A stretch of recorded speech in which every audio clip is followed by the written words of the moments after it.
আসসালামু আলাইকুম। আজকে আপনাদের সাথে শেয়ার করব একটি ভর্তার রেসিপি। এখানে নিয়ে নিয়েছি টমেটো আর একটি ডিম। এবার আমি টমেটোগুলোকে ভালো করে ধুয়ে কেটে নিয়েছি গোল গোল করে। এবার এর ভেতরে দিয়ে দেব লবণ, হলুদের গুঁড়ো, মরিচের গুঁড়ো দিয়ে ভালো করে মেখে নিব। অবশ্যই ভালো করে মেখে নেবেন যাতে লবণটা গলে যায়।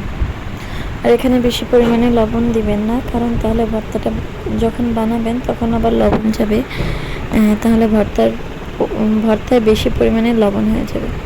এগুলোকে আমি ভালো করে মেখে এবার একটি কড়াইতে তেল দিয়ে দিয়েছি। এবার কড়াইতে তেল দিয়ে টমেটোগুলোকেও দিয়ে দিব। টমেটোগুলোকে উল্টিয়ে পাল্টিয়ে ভালো করে লাল লাল করে ভেজে নেব একদম। এভাবে যে টমেটোগুলো গোল থাকতে হবে এমন কোনো কথা নেই, কারণ হয়েছে গিয়ে যখন সিদ্ধ হয়ে যাবে টমেটোগুলো তখন এগুলো একটুখানি গলে গলে যাবে, এমন হয়ে যাবে। তো এটা কোনো সমস্যা না, কারণ আমি যখন ভর্তাটা মাখবো তখন এমনিতে আমার গলিয়ে নিতে হবে, হাত দিয়ে চটকিয়ে নিতে হবে। এই যে দেখেন কি সুন্দর হয়ে গেছে আমার টমেটোগুলো।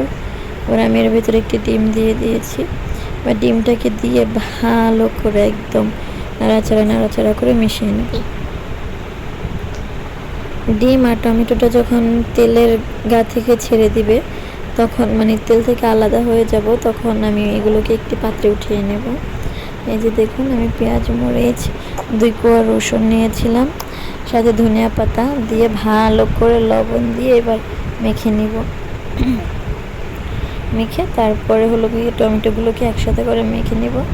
পরে রেডি হয়ে যাবে আমার মজাদার টমেটো ভর্তা।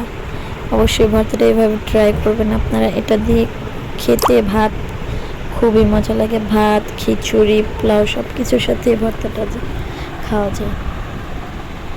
যাদের মুখে রুচি নেই তাদের জন্য তো বেস্ট।